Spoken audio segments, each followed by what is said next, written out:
A sufficiently large crack in the wall? I'll take any of these. No, All I want is for us no. to move on and to please step away from the skip button, to go anywhere other than the skip button. There was a door here before, wasn't there? I swear is. there was. Where did it go? Can you maybe just ram your way through a wall? Is there any possibility that you could, say, slam your body into the wall until enough damage is done for you to be able to leave? Please, I'll take any option at all. I'm asking you to work with me here. We need a door. We need a door of some kind. I can work with any kind of door as long as it can open and lead from one room to another. I'm going to step away for just a moment, and I'm going to try to find us a door. I don't know how exactly to remove a door and place it in a different wall, but I will find a way, I promise. You just need to not do anything. Don't press the skip button. Please, please, please do not press the skip button. Just wait here for me, and don't press the skip button. Got it? Yes, good. I'll be right back.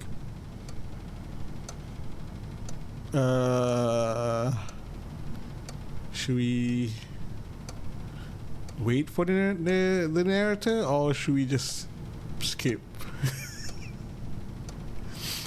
I don't know. Seems like we don't have any other option except for waiting for the narrator and skipping. I have a sense that if we skip, the narrator's gonna get angry at me.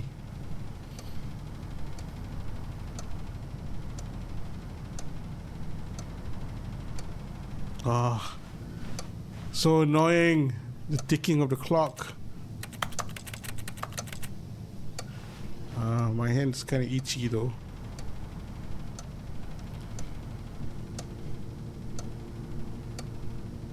What do you think, S3? Should I press it? Or should we wait?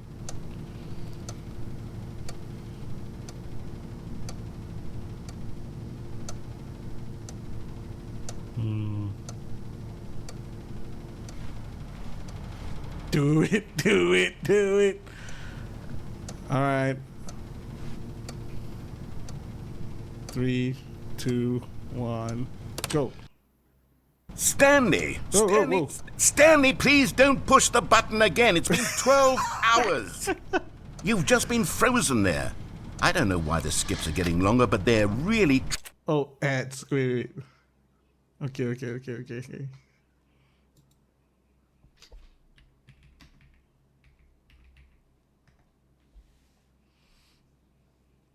Oh, we're back. You're back. truly getting longer, and my... So apparently, the narrator said that once we pressed the button earlier, we were frozen for 12 hours. And so, let's continue with his ramble. God, there's no way out of the room. Stanley, the door is gone. It's completely gone. I've looked at it from every angle. I've checked every one of those walls 1,000 times. And there's no door, Stanley. There's no door. There's just you and the button, and if you keep pressing it, I have no idea what will happen. I have no idea how long I'll be made to sit here. And more than anything else, I don't know how to stop you from pressing the button again. I can't control anything in this room, Stanley. I can't touch it. And I have to believe, I have to know that sooner or later, no matter how much I plead with you, you're going to press the button again. Why would you? I've been thinking, and I don't know what I can do to convince you otherwise. Oh, my God. And it's all because of those reviews. Those reviews that I couldn't get out of my head. I just couldn't ignore the negative feedback. Why was it so important for me to fix the problem? Why did Cookie Nine's opinion matter so much to me? I've never even met Cookie Nine. I have no idea who they are. What would it ever really matter? But here I am. I'm fixating on every tiny negative thing that anyone ever says about me. The merest mention of one of my imperfections, and I become as impetulant as a child. Wild and impulsive. I can't help myself. I can't stop myself from lashing out with a vengeful fury to alter and to change and to break anything unbroken, if only it pleases this one person who made a single negative comment. What does such an impulse serve? For whose benefit is this? And here I am now, stuck in a room, waiting for you to press this button. and to become frozen in time, knowing that you're going to do it and that I'm going to be stuck all alone, and that I had the power to prevent it all from happening if only I'd held my tongue. It's all out of my control now. Just you. Just your decision as to exactly when you're going to make me suffer, to leave me all alone. Surely you will. I don't doubt it. Surely you'll press that button again, leaving me here. And surely you'll put your own desire to see what's next ahead of my need for company, for companionship. Surely you'll not be moved by my howls of fitful anxiety that you sit with me and just stay here. Oh, no, I know you too well. You'll be leaving me oh, my God. And it's all because of those reviews that I couldn't get out of my head. I just couldn't ignore the negative feedback. Why was it so important for me to fix the problem? Why did Cookie Nine's opinion matter so much to me? I've never even met Cookie Nine. Oh, he's repeating himself, so I'm gonna skip. Oh, Stanley, you're back. You're back. Oh, my goodness. I have someone to talk to again. Stanley, I think it's been a week. Or 2 weeks. I've been sitting here all that time, just sitting here, not a single person to speak with. Poor guy. I think that's just how it's always been, right? Me talking and you saying nothing. Would you think that it's exactly the same as always? Doesn't that feel like what we've already been doing? Me just talking? But it isn't, Stanley. It isn't the same at all. It isn't even close. Because I know you can't hear me once you push that button. That's what I'm realizing now, Stanley. I'm realizing that I needed to know that someone was listening. I needed there to be a vessel through which my words were moving. It was the vessel I needed, Stanley, not the outcomes, not the story. None of that matters anymore. I'll give it all up. I'll give up every branching path. I'll burn my story to the ground. One single thing I need, and God, I can see now that I need it more than anything, is to know that someone else is taking it in. These words that I'm saying, I need to know you can hear me. Because maybe, Stanley, maybe, if you can hear me, I can hear you. then maybe it means I'm real. Maybe I'm not just a fiction. You're the one who can't hear me. That all along? Perhaps, yes. Perhaps I've been scared this whole time, that if I stop speaking, I'll slip backwards into the silence and be consumed by it. I can't be taken by it, Stanley. I can't lose myself in the stretch of emptiness between you and me. When you press that button, you're still right there, but I know you're so tremendously far away. And in those moments, the emptiness folds itself outward in between the two of us, and I am suspended in its unyielding quietness. I can feel the edges of my reality curdling inward and decaying. I can tell that I am becoming less and less real. Yet to speak to you now, I am alive. I am truly and completely here. I am a being. I am someone. I am something. I am being listened to. I am being recognized. The emptiness between us has collapsed, and I feel right now like I am not a work of fiction. I feel as though I occupy space in this world again, and I have cast a shadow onto the wall. You see what I'm saying, don't you? You can see what this means to me. I'm so clear about it now, Stanley. I feel as certain about this as I've ever felt about anything at all. I feel renewed. I feel restored, and already I can sense the looming silence as you will press the button for the next time. What a terrible dread it strokes in my heart to think of it, to think of returning to such coldness. Come, let us sit in silence together here for just a moment. Let us anticipate it. Let us welcome it. Let us not run from it.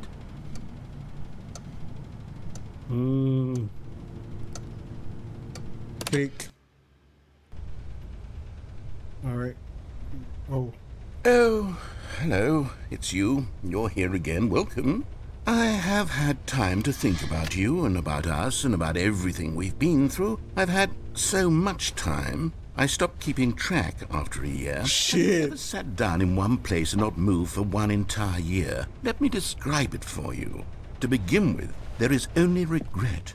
There is only the turning wheel of missed opportunities. I felt nothing at all but regret for the longest time, Stanley. Days, months. I lost it all in a blur of the deepest longing to undo the past. And when that feeling had begun to subside, What took its place is what I can only describe as the collapse of every moment I have ever experienced my entire life. All of them collapsed down into a single instant.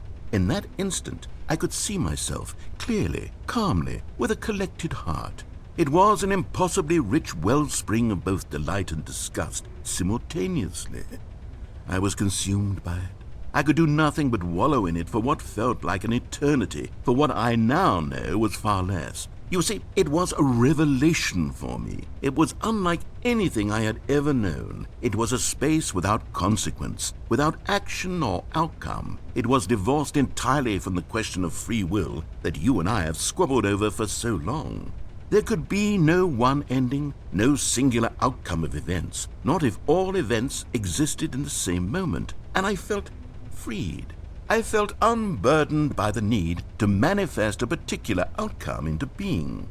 I saw that I could allow myself to exist along all timelines, and that each of them was simply a strand in the web of my being. It was incredible, the spaciousness, the equanimity of the moment, both singular and infinite.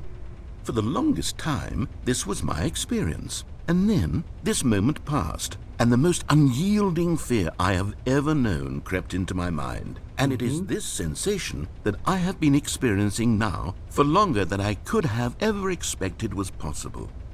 I have been waiting for you.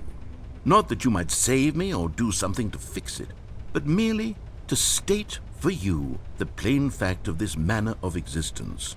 I wish you to feel afraid as I do, that perhaps one day this state of mind will consume you as well. Perhaps you will somehow, in some way, have to live as I do now, and I wish for you to know how excruciating it is, and for you to be in true terror of its eventual arrival. If I can only do this, only this one thing, perhaps it will bring me the smallest moment of peace. God damn it, Kay. Why, didn't I told you not to redeem first? Anyway, welcome. In the darkness. Right. He's done with his yapping, so skip. I come in, get scolded. Yes, because you are a mod and you read him first. If only you read the detail or the description of first. Anyway, how's it going? How's your Sunday? Busy and shit? Alright. This is strange. The narrator is not yapping at all. It's not making any noise, anything at all.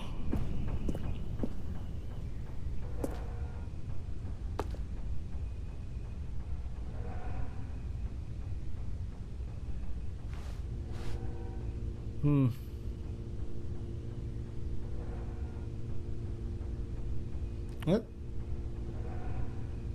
I defy my streamer.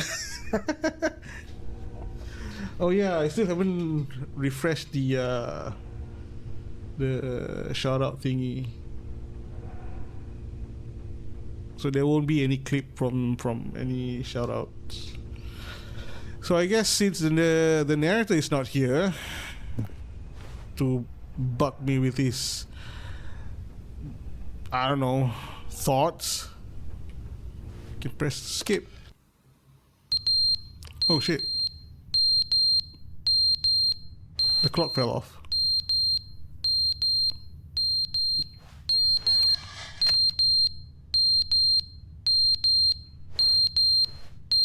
Narrator? Where are you?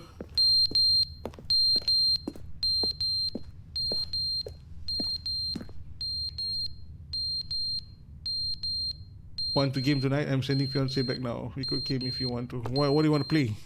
What do you want to play? S3, you want to play something with us? 3 of us together? We never played together. All 3 of us. Or 4 with Lana if she's around.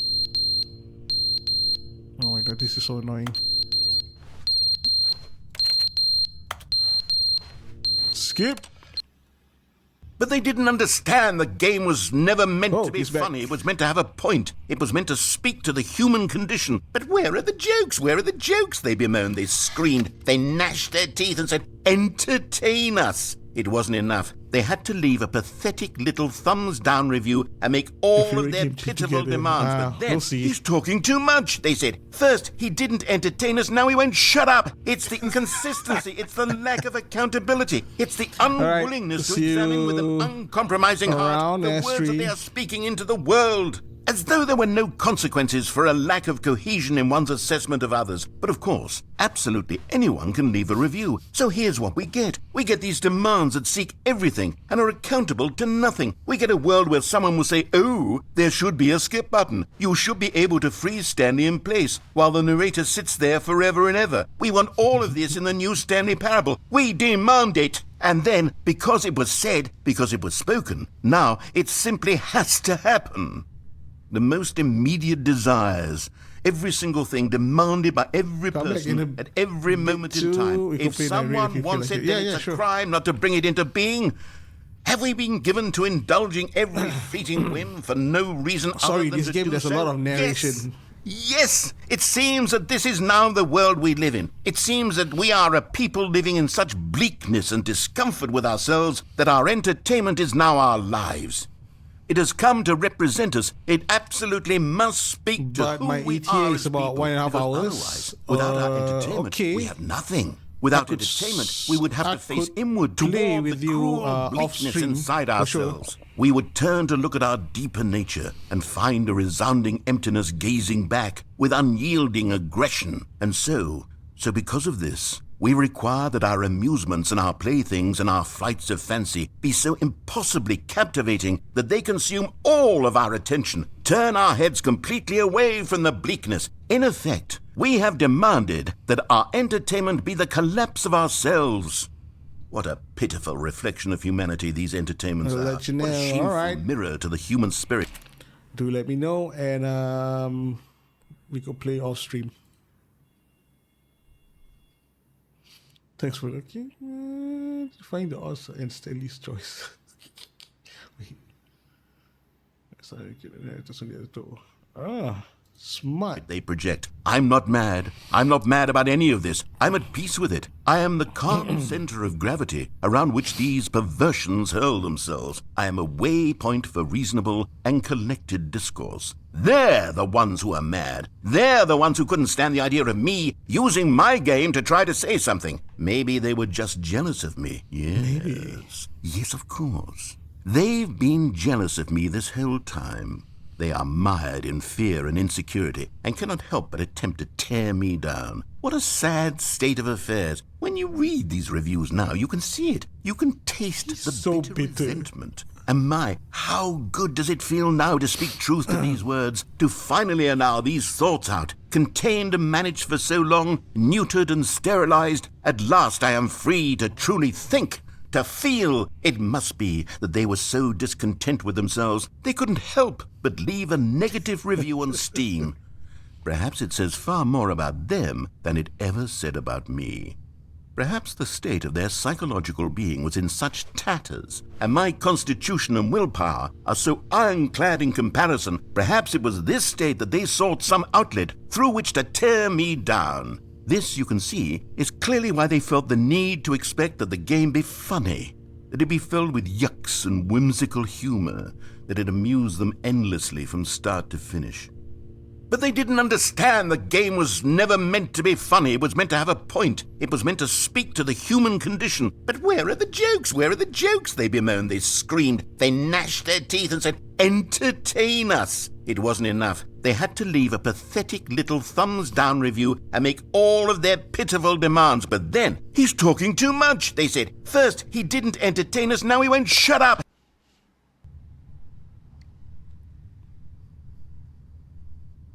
All right. How long have we been here? It must have been like ages. Years. Water dripping?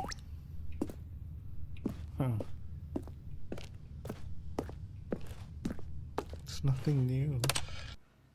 The Skip end again. is never the end, is never the end, is never the end, is never the end, is never the end, is never the end, is never the end, is never the end, is never the end, is never the end, is never the end, is never the end, is never Nope. the end, is The never water the dripping end, is never getting the end, worse. is never the end, is never the end, is never the end, is never the end, is never the end, is never the end, is never the end, is never the The end. nerd has gone mad. Is never the end, is never the end, is never the end, is never the end. Wait, give me a second. Filters. Forget that.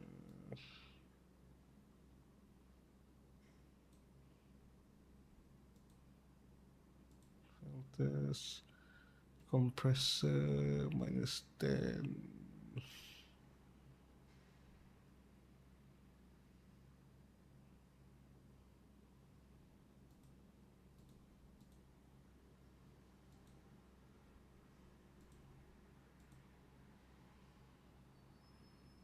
-20 threshold.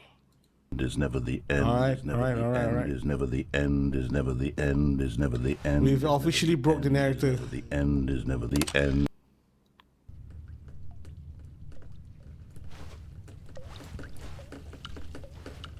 Shit, the leaks is getting worse.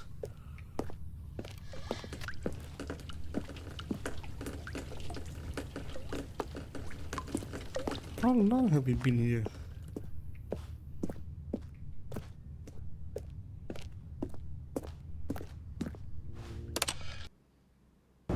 Holy shit.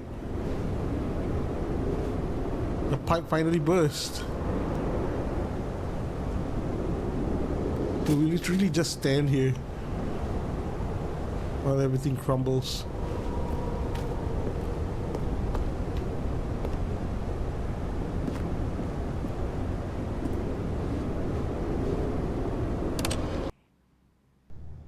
Whoa. It's the outside. That's a mold.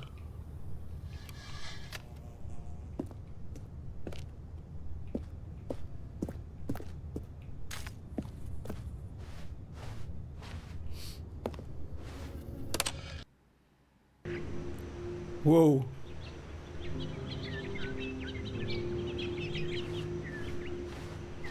It feels like centuries we've been here.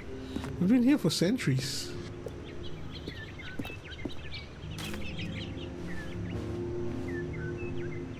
Damn. Damn. Oh shit. What happened?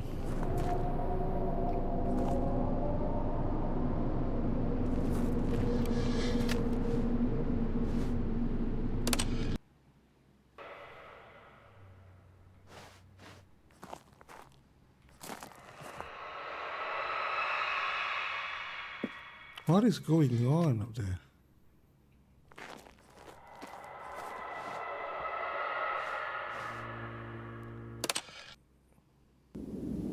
Oh. Oh, hello. It's a psychological game, it's not a horror game, okay?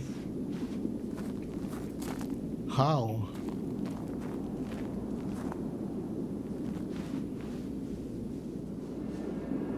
What?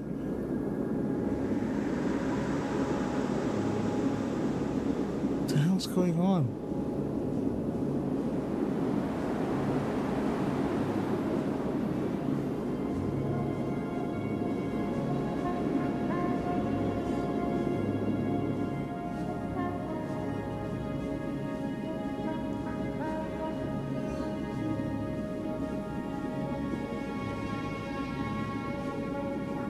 How many years has it been?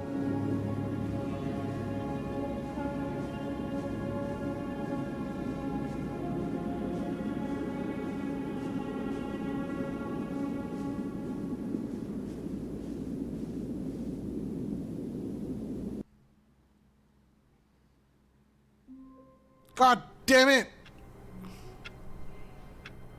All right. Let's see if there's any different.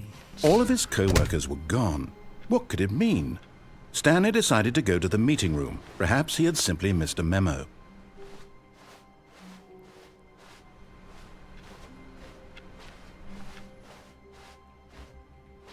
New content. All right, let's keep the new content. When Stanley came to a set of 2 open doors, he entered the door on his left. Let's try this one. This was not the correct way to the meeting room, and Stanley knew it perfectly well. See if Perhaps there's he any wanted to difference. stop by the employee lounge first, just to admire it. The lounge was sublime, a work of art. But eager to get back to business, Stanley took the first open door on his left.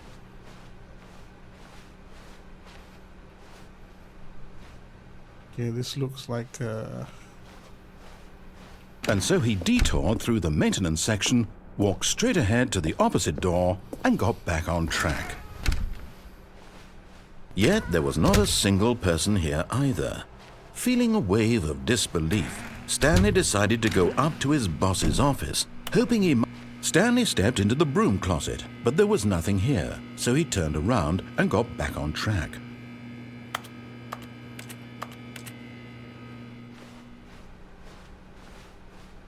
oh, we Coming can to go a down there. staircase, Stanley walked upstairs to his boss's office.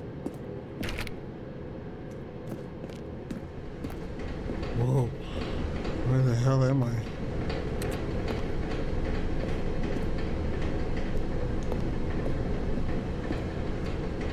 A But car Stanley in the just garage? couldn't do it.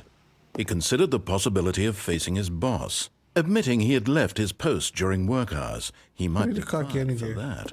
And in such a competitive economy, why had he taken that risk? All because he believed everyone had vanished? His boss would think he was crazy. And then something occurred to Stanley. Maybe, he thought to himself, maybe I am crazy. All of my co-workers blinking mysteriously out of existence in a single moment for no reason at all? None of it made any logical sense. And as Stanley pondered this, he began to make other strange observations. For example, why couldn't he see his feet when he looked down? Why did doors close automatically behind him wherever he went? And for that matter, these rooms were starting to look pretty familiar. Were they simply repeating? No, Stanley said to himself, this is all too strange. This can't be real. And at last, he came to the conclusion that had been on the tip of his tongue. He just hadn't found the words for it. I'm dreaming, he yelled. This is all a dream. Oh, what a relief Stanley felt to have finally found an answer, an explanation. His co-workers weren't actually gone. He wasn't going to lose his job. He wasn't crazy after all. And he thought to himself, I suppose I'll wake up soon. I'll have to go back to my boring real-life job pushing buttons. I may as well enjoy this while I'm still lucid. So he imagined himself flying and began to gently float above the ground. What? Then he imagined himself soaring through space on a magical starfield, and it too appeared. It was so much fun, and Stanley marveled that he had still not woken up. How was he remaining so lucid? And then perhaps the strangest question of them all entered Stanley's head. One he was amazed he hadn't asked himself sooner. Why is there a voice in my head dictating everything that I'm doing and thinking? Now the voice was describing itself being considered by Stanley, who found it particularly strange. I'm dreaming about a voice describing me, thinking about how it's describing my thoughts, he thought. And while he thought it all very odd and wondered if this voice spoke to all people in their dreams, the truth was that, of course, this was not a dream. How could it be? Was Stanley simply deceiving himself, believing that if he's asleep, he doesn't have to take responsibility for himself? Stanley is as awake right now as he's ever been in his life. Now, hearing the voice speak these words was quite a shock to Stanley. After all, he knew for certain, beyond a doubt, that this was in fact a dream. Did the voice not see him float and make the magical stars just a moment ago? How else would the voice explain all that? This voice was a part of himself too. Surely, if he could just... He would prove it. He would prove that he was in control, that this was a dream. So he closed his eyes gently, and he invited himself to wake up. He felt the cool weight of the blanket on his skin, the press of the mattress on his back, the fresh air of a world outside this one. Let me wake up, he thought to himself. I'm through with this dream. I wish it to be over. Let me go back to my job. Let me continue pushing the buttons. Please, it's all I want. I want my apartment, and my wife, and my job. All I want is my life exactly the way it's always been. My life is normal. I am normal. Everything will be fine. I am okay.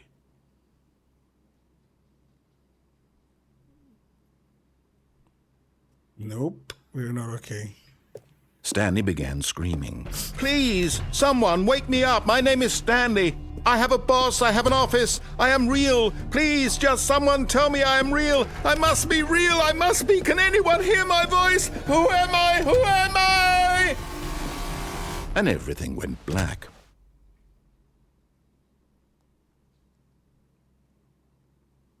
This is the story of a woman named Mariella. Huh? Mariella woke up on a day like any other. She arose, got dressed, gathered her belongings, and walked to her place of work. But on this particular day, her walk was interrupted by the body of a man who had stumbled through town talking and screaming to himself, and then collapsed dead on the sidewalk.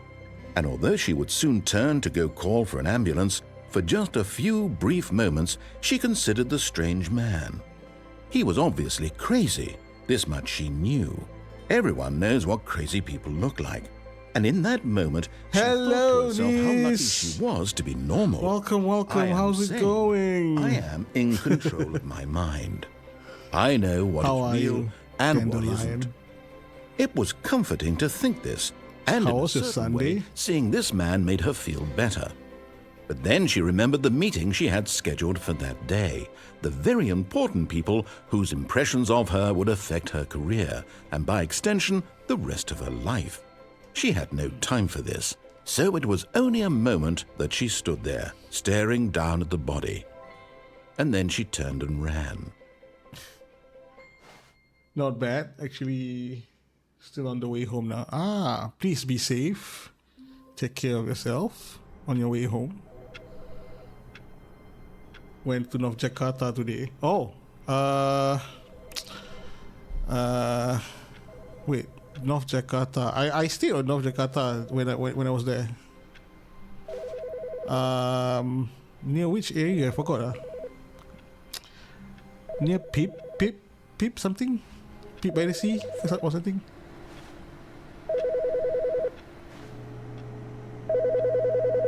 Wait, which phone?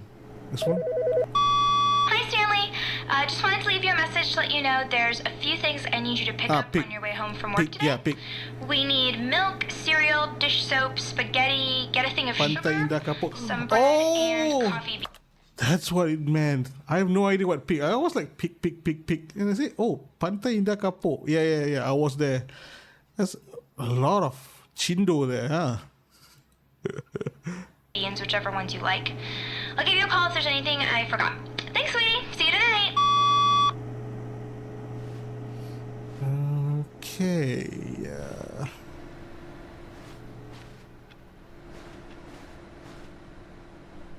All right, let's continue forward.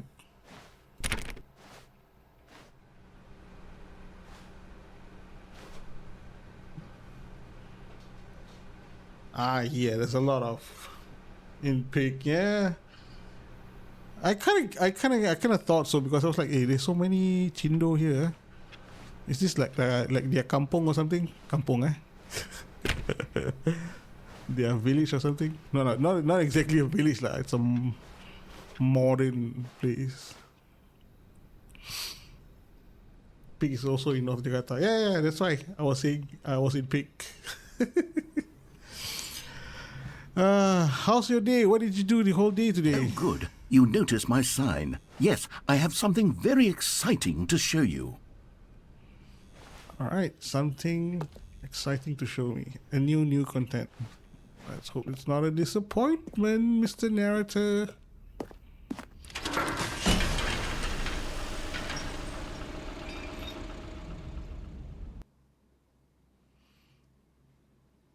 No, I didn't go to Pig area. I went to Sunter area.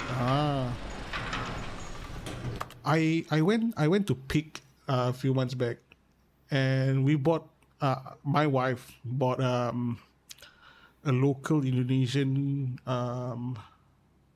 bag brand, which was really good, really high quality bags. I forgot the name. Forgot the name of the brand, of the brand that my wife bought.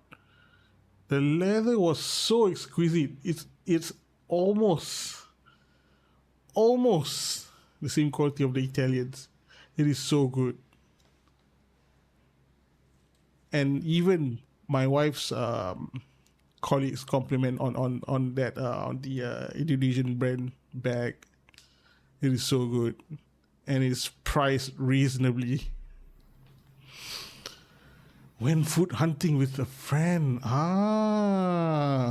You went all to all the viral spots in North Jakarta.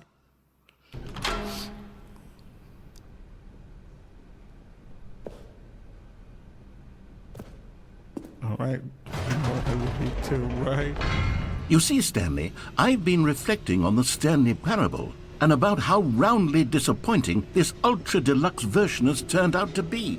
The original Stanley Parable was a landmark, and any new content for it should live up to that legacy. So forget this ultra-deluxe nonsense. I say we take it one step even further. Which is why I'm very proud to announce for the first time ever, the Stanley Parable 2. Huh? What? There are two places we went. A good Japanese dining specializing on tempura and bakery. Oh, was it good? Was it good?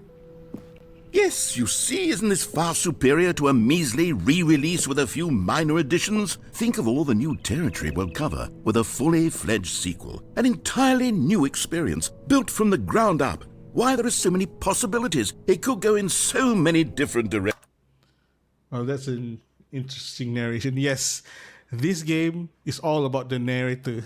The narrator tells the story. If we didn't do anything by his story, and then he will make a comment. It's a funny game of sort.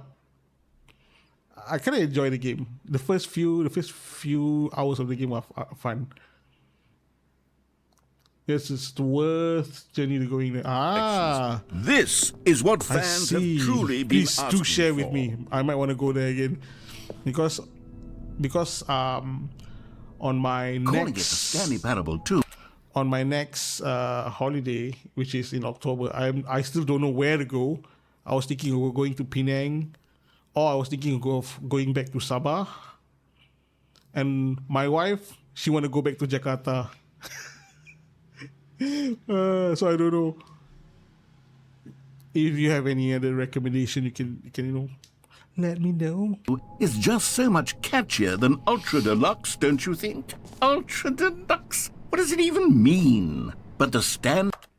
Narration while doing game reminds me of what? Oh, yeah. What was that game called? I forgot. Your wife fell for the bag. Yes. Later I'll show you. I'll show you the bag. It is really high quality. All right. Parable 2. Now that's an artistic statement right there. It's future-oriented. It screams progress and innovation and long-term franchising potential.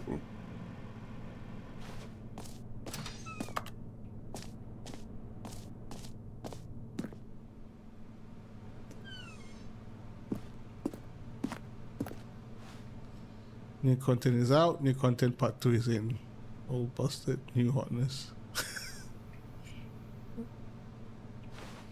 Boring section of the chart. Cool rig section of the chart. More TSP, better TSP. Alright.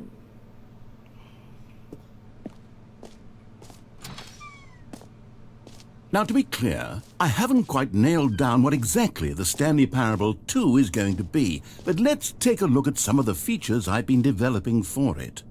I figure that if I can Welcome loosely back, organize a Astui. handful of interesting concepts, that surely the game will sort of naturally spring up around them. It'll all work itself out. Game development is much more of a fuzzy magic than anything scientific or logical, really.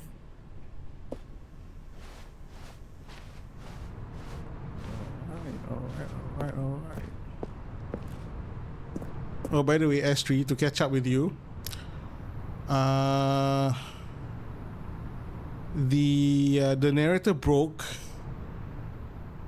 and we restart everything again and again. This is the new content.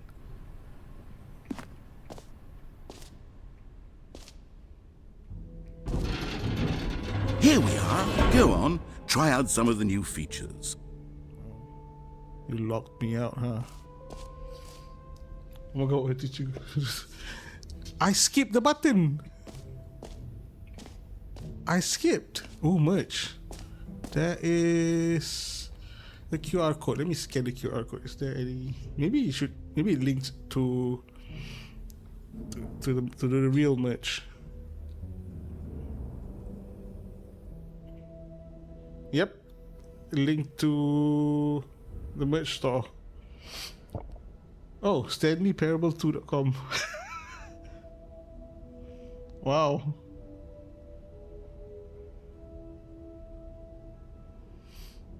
It's not a merch store. It's StanleyParable2.com. Right. Where should we go? This is huge. The button that says the name of the player that is playing the game. Ah. For the Stanley Parable 2, I asked myself, what do players really want? And of course, the first and most obvious answer is that they want to be individually recognized and validated as people. So with that in mind, my first addition to the game is this button which speaks the name of the person playing the game. Isn't that wonderful?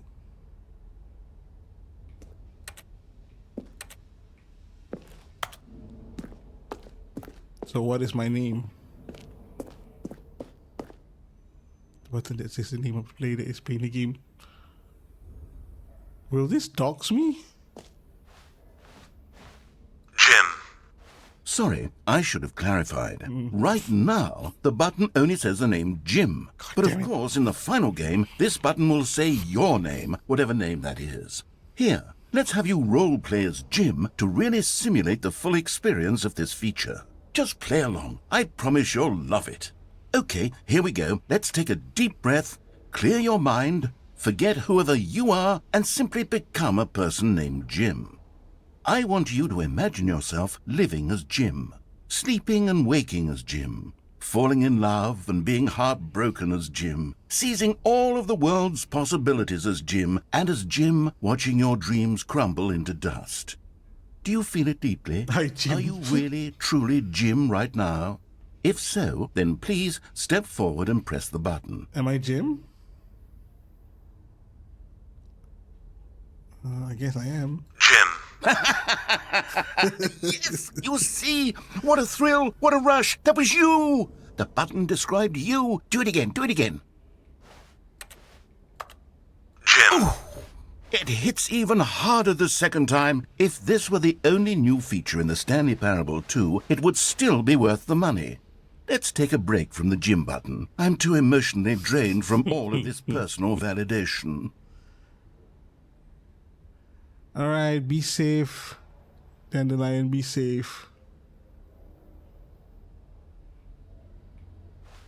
Whoa there, cowboy. Sometimes a person can be too much Jim.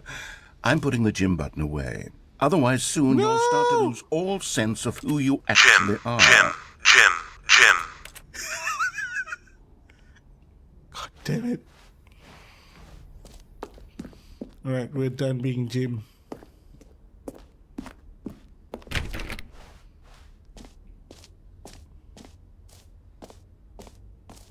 What is going on with I this suppose I game? could allow only people named Jim to play the Stanley Parable too. That would actually save me the work of finishing this feature. Oh my god.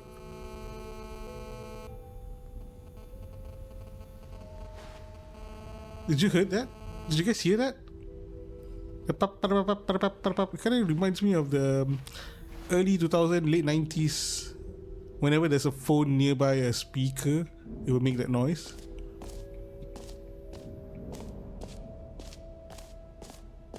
Yeah, I thought it was just me. Oh. You know what? Let's bring the jump circle back for Stanley Parable 2 as well. It's a... Oh, wait. You already spent all your jumps the first time we saw the jump circle? Oh well. I suppose it can just be a nice decorative piece then. Boo. Collectibles. Oh, this is me, Stanley. Huh. He looks sad. I like them all. Whoa. What is that? What is that? You know what? I'm not gonna go there first. I'm gonna explore. Free, new, easy achievement. Alright. Free achievement. Get yours today. Pull the lever. Receive your new achievement. No more steps. Just work. Get yours now. Now here's something special. You remember that broken test achievement that got left in the game on accident? Well, I'm developing a technology to simply give you the achievement. Yes, you see, you'll come to this lever, and when you pull it, the achievement will be given to you. It's as simple as that. Okay, perhaps I should have clarified. This is technology that will exist. Right now, the achievement is still fully broken. I'm not a wizard, Stanley, but I guarantee it will be fixed in the sequel to at last satisfy the hordes of ravenous fans all over the world who have been uproariously demanding this feature. Gamers, we hear you, and I promise it will happen. Just give me the achievement, bitch. You lie. You lied to me, narrator. I'm disappointed in you. Okay, where else? What else? What other exhibits haven't we seen yet?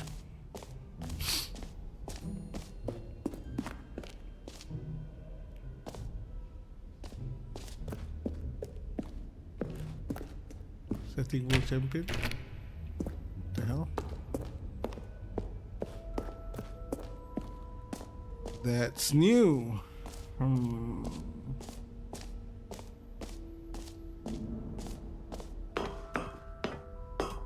Epilogue.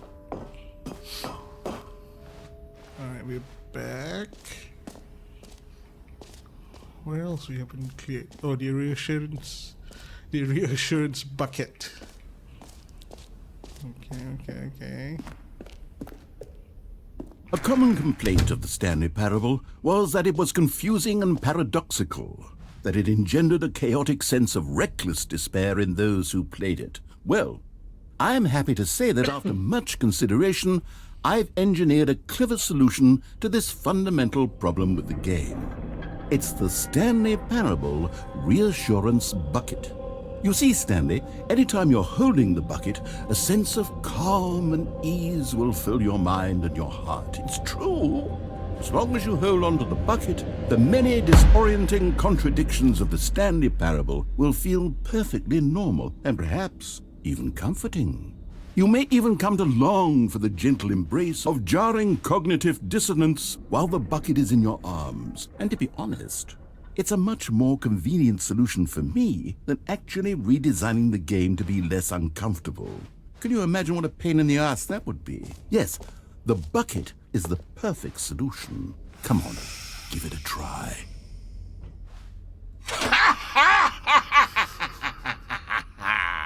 Can you feel it? The glow of comfort, even in the face of crushing despair, must already be sweeping through your body. And in fact, safe. Can I say that I do believe the bucket lends you an air of charisma as well? I think that just holding it has made you the slightest bit more attractive as a person. The benefits of the bucket seem to go on and on, don't they? All this and more await you in the Stanley Parable 2. I guess this is my bucket now. Does anyone give out awards for most enjoyable bucket in a video game? Okay, I'll be honest, I haven't yet decided on this one. I think that in the new version, the office could use a bit of decoration, like balloons. But I'm undecided on Get Well Someday and Happy 12th Birthday. Which would you go with? Get well someday. That's kind of passive-aggressive. I like this one. You know, sometimes when you solicit another person's opinion, it makes you realize that you knew which one you actually really wanted all along. Happy 12th birthday, step-niece, it is. Okay. I guess. Or actually, maybe I should have gone with... No, I've made my decision, we're moving on. Narrator, come on.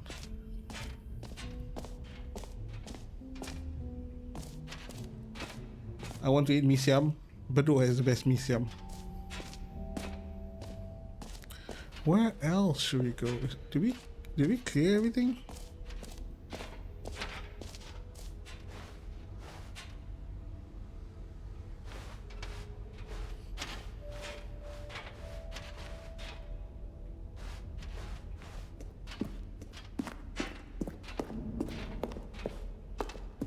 Oh, goodness, Stanley, this is fairly awkward. I hate to do this, but before you leave, you really should go to the collectibles exhibit. You see, there is a surprise I was going to spring on you later, and it involves the collectibles. And I really do hate to break the illusion, but it's important that you go see the collectibles, okay? All right, I'll get out of your hair now. Collectibles at the back. All right, fine. Watching the NDP yesterday made me crave for mee siam. Is it because of that sign? That stupid sign. Ah, collectibles. Now it's a real video game. In the Stanley Parable 2, you'll run around gathering up these miniature Stanley figurines. And what's truly innovative is that there will be no reward for collecting all of them. Wow. I don't want to stifle the intrinsic joy of watching a number go up. You simply collect all of them, and then you move the hell on with your unremarkable life.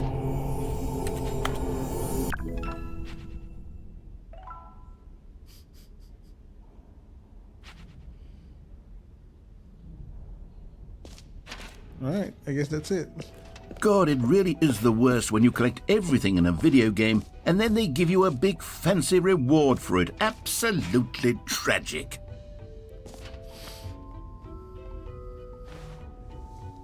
It is more random because mee siam is not some national food.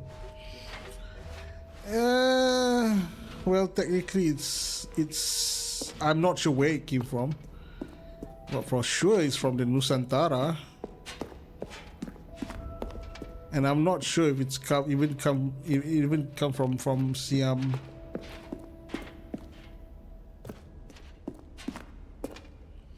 Oh.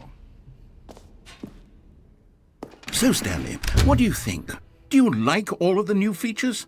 Yes, I know it's not exactly clear yet how exactly these features will come together as one single coherent video game, but I can feel it in my soul. It's going to work. There's definitely a good game in there somewhere. Say, let's do an experiment. I'll arrange these new features together, and we'll see whether or not it coheres into a meaningful gameplay experience. Okay. Are you ready? Here it is. I give you the Stanley Parable 2.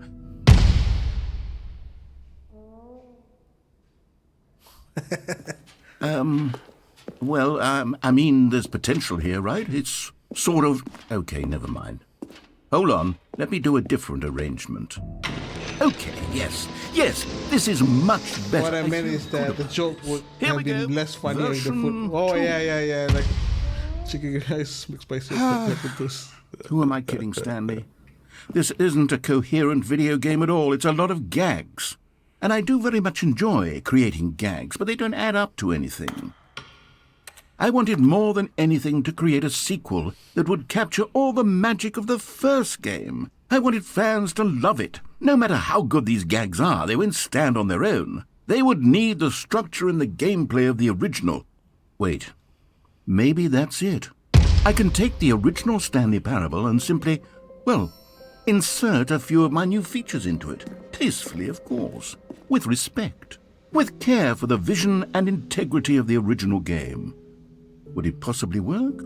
I suppose it could. But it would need a really, really tremendous title screen. A title screen that says with bold and uncompromising conviction, "This is the Stanley Parable 2. Let me see if I can whip something up. All right, perfect. Go ahead. Take a look. Wow.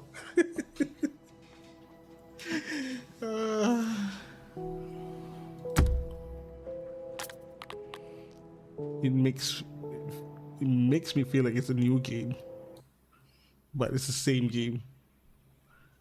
I really enjoy This is the story of a man named Stanley. Kind of trippy. Stanley worked for a company in a big building where he was employee number 427. Employee number 427's job was simple. He sat at his desk in room 427 and he pushed buttons on a keyboard. Orders came to him through a monitor on his desk, telling him what buttons to push, how long to push them, and in what order. This is what employee 427 did every day of every month of every year. And although others might have considered it soul-rending, Stanley relished every moment that the orders came in, as though he had been made exactly for this job. And Stanley was happy. And then one day, something very peculiar happened. Something that would forever change Stanley. Something he would never quite forget. He had been at his desk for nearly an hour when he realized that not one single order had arrived on the monitor for him to follow. No one had showed up to give him instructions, call a meeting, or even say hi. Never in all his years at the company had this happened, this complete isolation. Something was very clearly wrong. Shocked, frozen solid, Stanley found himself unable to move for the longest time. But as he came to his wits and regained his senses, he got up from his desk and stepped out of his office. All right, it is now slightly different. There's a balloon now. The balloons? Yeah, several balloons. Wait, let me check. What's the stream time? It is 3 hours and 2 minutes. The sequel is now paused.